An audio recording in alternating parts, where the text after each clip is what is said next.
Okay, here's another short video update. This is a switch I added right here. This is on the driver's side below the driver's seat.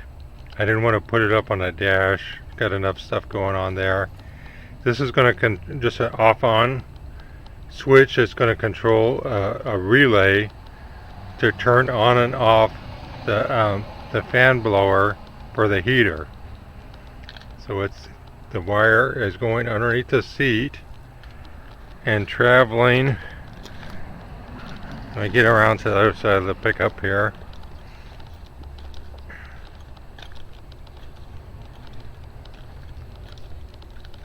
It's traveling over here, that orange cord right there.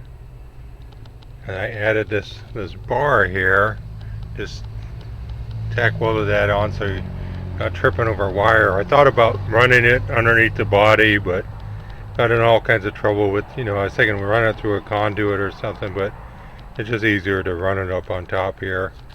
So I run it up on top, and it's going up to this blower right there that I added. It's like a squirrel cage blower out of a 914, a Porsche 914. And I bench tested it, and it works fine. So there's a stock heater core. So I took the fan out of that because it was all locked up. And you just flip open those lids. You can flick that switch on, and it'll blow hot air up and go up and hit in those vents right there to defog it or to heat yourself up. I also added a spot for the radio. Got a newer radio to insert on a single DIN. Had to fill in the dash a little bit, but it'll look nice and modern. You actually have something better than just the AM radio that was stock on these things. So I'll have a CD player, AM, FM, and there's one of the speakers for it. So it'll be convenient, just the speakers right there. So that's getting you up to date to there. That mounting system, I have to cut that one bolt down. It's pretty long going through there. And I also added these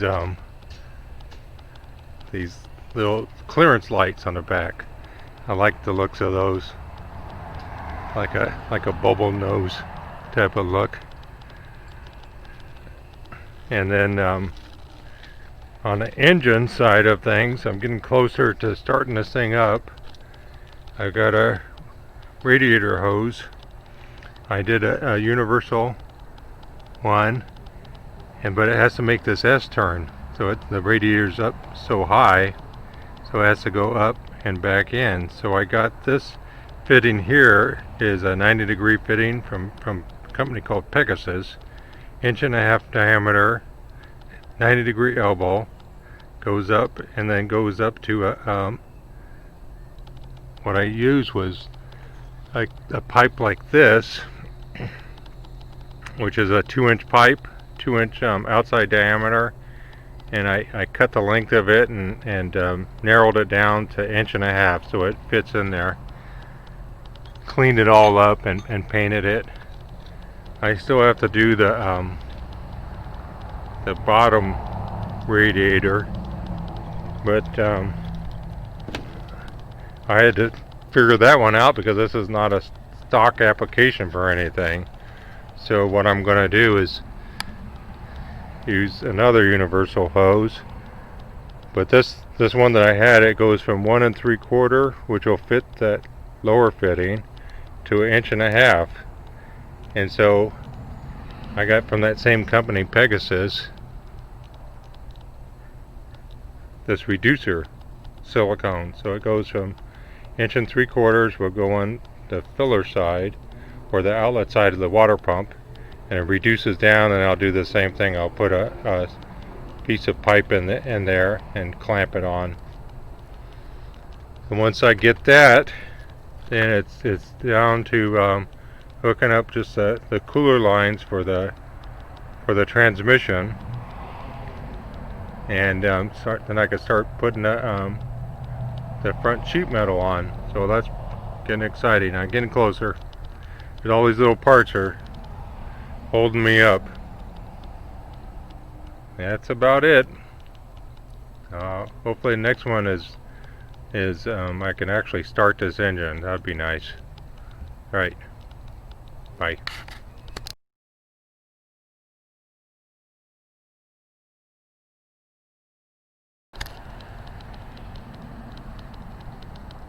Okay, I wanted to finalize the video here. Here's one of our dogs, Shasta. And the radiator is finally in.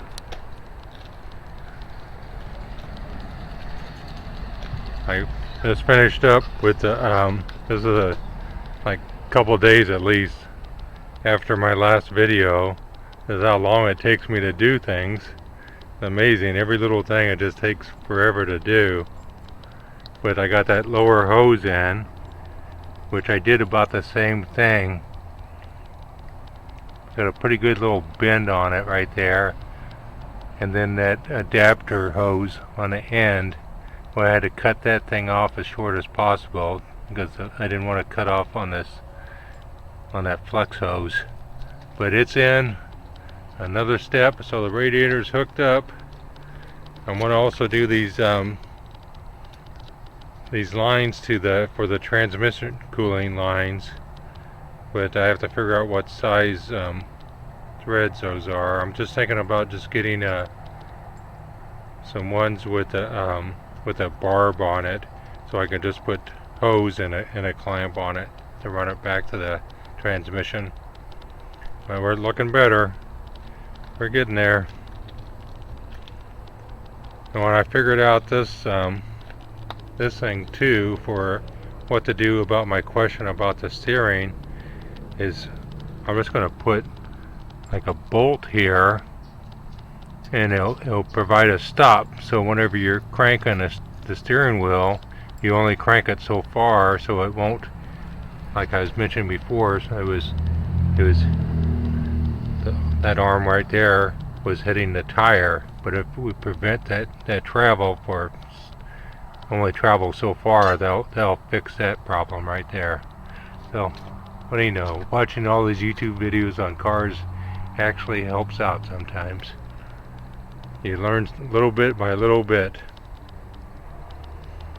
Okay, that's about it for now. Thank you for watching the videos. Talk to you later. Bye.